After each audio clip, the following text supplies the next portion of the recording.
ایک ہے نماز ہم پڑھ لیتے ہیں، آپ نے سارا پڑھ لیا، سارا تعدیل ارکان بھی کر لی، لیکن اگر آپ کا اللہ کے ساتھ ڈائریکٹ کمیونین اور ڈائریکٹ کمیونیکیشن قائم نہیں ہوا تو نماز، جس کو کہ کہا گیا کہ الصلاۃ معراج المومنین، جو قرب حضور کو حاصل ہوا معراج میں، وہ ایک بندہ مومن دنیا میں رہتے ہوئے حاصل کر سکتا ہے نماز میں، اگر اس کی روح جو ہے واقعتاً ہم کا نام ہو رہی ہو، الحمدللہ رب العالمین الرحمن الرحیم مالک یوم الدین اہدنا الصراط المستقیم ایاک نعبد و اگر ہم واقعتاً ایسے کہہ رہے ہوں کہ ہمیں احساس ہو کہ ہم اللہ کے حضور میں حاضر ہیں اور عرض کر رہے ہیں، سجدہ کریں تو حدیث میں آتا ہے کہ ایسے محسوس ہو کہ گویا کہ میں نے اپنا سر اللہ کے قدموں میں رکھ دیا ہے، یہ ہے نماز۔ اب جو گفتگو ہو رہی ہے یہ ہم کلامی ہے، الصلاۃ معراج المومنین، اہل ایمان کے حق میں یہ نماز جو ہے یہ معراج کے درجے میں، لیکن یہ نماز کیسے نصیب ہوگی اگر روح سوئی ہوئی ہے، دبی ہوئی ہے، پسی ہوئی ہے، مزمحل ہے یا مردہ ہے؟ یہ نماز کیسے حاصل ہوگی؟ چاہے آپ پانچوں وقت کی نماز پڑھ رہے ہوں، چاہے آپ نے ہیبٹ بنا لیا ہو نماز کو، چاہے خوش بھی ہو گیا ہو، لیکن یہ کہ جب تک وہ روح بیدار نہ ہو، جب تک ہم کلامی نہ ہو، افلاک سے آتا ہے نالوں کا جواب آخر، اٹھتے ہیں حجاب آخر، کرتے ہیں خطاب آخر، جب تک یہ نہ ہو، جیسے کہ میں ایک حدیث قدسی انشاءاللہ آج سناؤں گا سورہ فاتحہ کے ضمن میں، کہ اللہ تعالیٰ کے سامنے جب کھڑا ہو کر انسان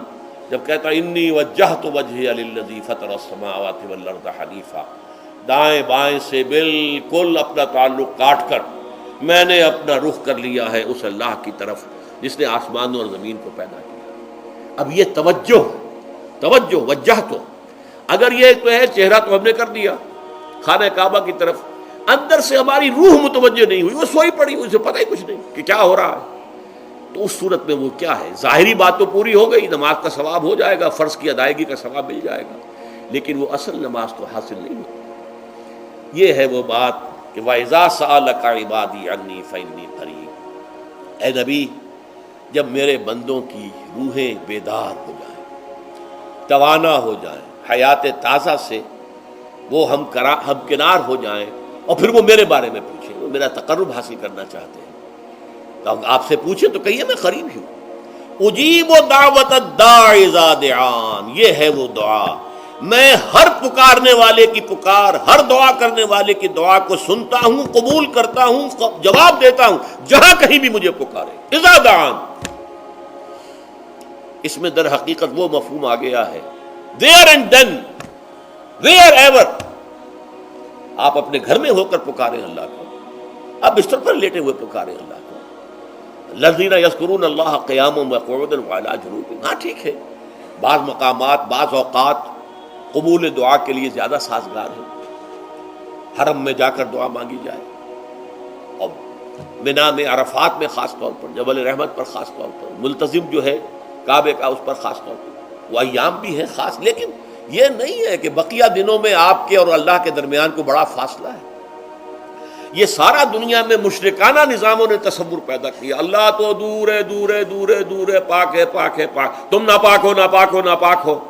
اور تم تو بڑی پستی میں پڑے ہو، تم اللہ سے براہ راست ہم کلام نہیں ہو سکتے۔ کوئی درمیانی چاہیے، کوئی لنکس چاہیے، کوئی پجاری ہوگا، کوئی پروہت ہوگا، کوئی پنڈت ہوگا، کوئی پیر ہوگا، کوئی پادری ہوگا، کوئی پوپ ہوگا، اس کے ذریعے سے تم اللہ سے ہم کلام ہو، خود نہیں۔ اور جب ذریعے بیچ میں آ گئے تو ان کی مٹھی گرم کرو، ان کی چاپلوسی کرو، ان کو بھی جو ہے چادریں چڑھاؤ، ان کو نذرانے پیش کرو۔ یہ ہے بدترین ایکسپلائٹیشن جو مذہب کے ذریعے سے نوع انسانی کی ہوئی ہے۔ یہ دو ایکسپلائٹیشن دنیا میں ہوئی ہے تاریخ انسانی میں، ایک بادشاہوں کی طرف سے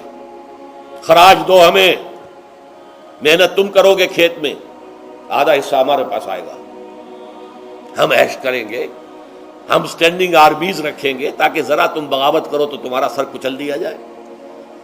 یہ ایکسپلائٹیشن بدترین، مانگنے والا گدھا ہے، صدقہ مانگے یا خراج۔ دوسری طرف ہم بادشاہ ہیں، ہم چندر بنسی سورج بنسی خاندان ہیں، ہم راجپوت ہیں، حکومت کرنا ہمارا حق ہے۔ اور یہ پنڈت پروہت جو ہے وہ بھی کہیں گے کہ ٹھیک ہے، نصف لی و نصف لک وہذا قوم جاہلون، یہ عوام جو ہے ان کا خون چوسو، ہمیں یہ نذرانے پیش کریں، بتوں کو آ کے چڑھاوے چڑھائیں اور تمہیں خراج دیں اور ٹیکس دیں۔ They are to be exploited, exploit ہو رہے۔ اسلام نے آ کر دونوں کا خاتمہ کیا، کوئی ملوکیت نہیں۔ زکوٰۃ ہے تو غربا کے لیے، بادشاہ کے لیے نہیں ہے، یہ تو غربا کے لیے، لہذا کوئی ٹیکس نہیں۔ نمبر دو، اللہ سے ہم کلام ہونے کے لیے کسی دربان، کسی جو ہے پہرے دار کی مٹھی گرم کرنے کی ضرورت نہیں، جب چاہو ہم کلام ہو جاؤ۔ دل کے آئینے میں ہے تصویر یار، جب ذرا گردن جھکائی دیکھ لی۔ یہ تو تم ہماری طرف متوجہ نہیں ہوتے، ہم تو ہر وقت کہتے ہیں، ہر شب کو آخری لمحات جو ہیں، آخری جو گھنٹے ہیں رات کے، سمائے دنیا تک ہم نزول فرما لیتے ہیں تمہارے لیے، اور پکارنے والا پکارتا ہے، حل من مستغفر فاغفر له، ہے کوئی استغفار کرنے والا کہ میں اسے بخش دوں؟ حل من سائل فاعطیہ، ہے کوئی مانگنے والا کہ میں اسے عطا کروں؟ تم ہی سوئے رہتے ہو، الٹا غفیر رہتے ہو، تمہیں ہماری طرف توجہ نہیں ہے۔ اگر ہماری طرف متوجہ ہو جاؤ تو جیسے کہ اقبال نے کہا کہ میرے لیے یہ دربان جو ہے، پیران کلیسا کو کلیسا سے اٹھا دو، کیوں خالق و مخلوق میں حائل رہے پردے،